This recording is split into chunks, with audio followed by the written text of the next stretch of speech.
जय श्री कृष्ण। आज का विषय है कि श्रद्धा पूर्वक पितरों का तर्पण करने से तथा श्रद्धा पूर्वक पितरों का श्राद्ध कर्म करने से भौतिक एवं आध्यात्मिक दोनों लाभ प्राप्त होते हैं।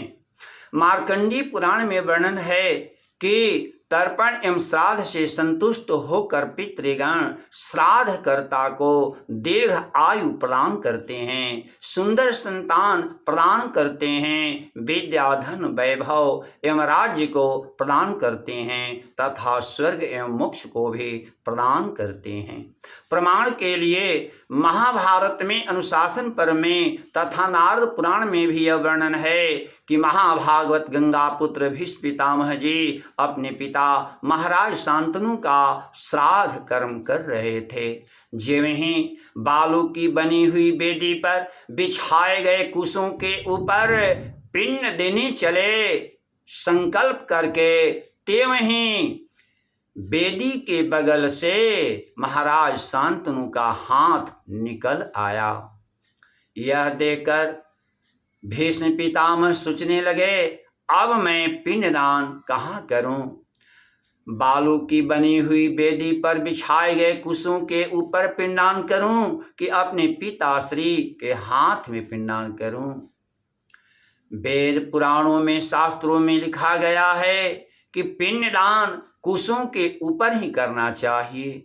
अंत में उन्होंने निर्णय लिया कि वेद पुराण शाश्वत है, सनातन है, परमपिता परमेश्वर का स्वरूप है, इसलिए मुझे कुशों के ऊपर ही पिंडदान करना चाहिए। ऐसा दृढ़ निश्चय करके कुशों के ऊपर ही वे पिंडदान कर दिए।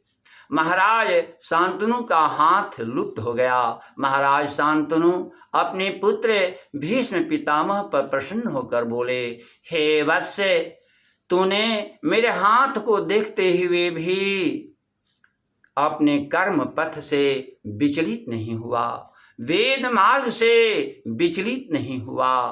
तूने वेद के नियमों का पालन करते हुए कुशों के ऊपर ही तूने पिंडदान किया है। हे वत्स, तुम्हारी इस श्रद्धा एवं श्रेष्ठ बुद्धि को देखकर आज मैं प्रसन्न हूँ।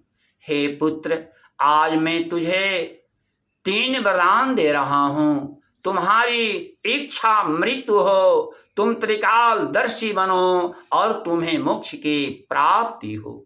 अतः केवल जीवित अवस्था में माता पिता की सेवा करने से तथा माता पिता के दिवंगत हो जाने के बाद उन दोनों की अंत्येष्टि क्रिया करने से, श्राद्ध कर्म करने से तथा माता पिता की पुण्य तिथि पर, पुण्य पर्वों पर तर्पण करने से, पिंडदान करने से पुत्र इस मृतलोक का समस्त सुख है एवं परलोक का भी समस्त सुख है प्राप्त कर लेता है। फिर उसे सुख प्राप्ति के लिए एवं मोक्ष प्राप्ति के लिए किसी देवी देवताओं की अलग से पूजा करने की आवश्यकता नहीं पड़ती।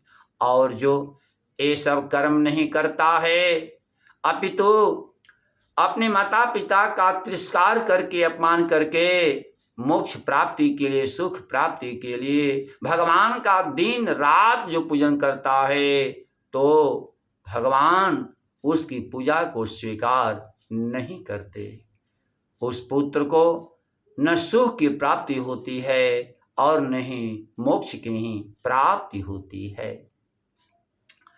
आयु प्रजाम धनम विद्याम स्वर्गम मोक्षम सुखानि च प्रयच्छन्ते तथा राज्यम पितरः श्राद्ध तर्पिताः।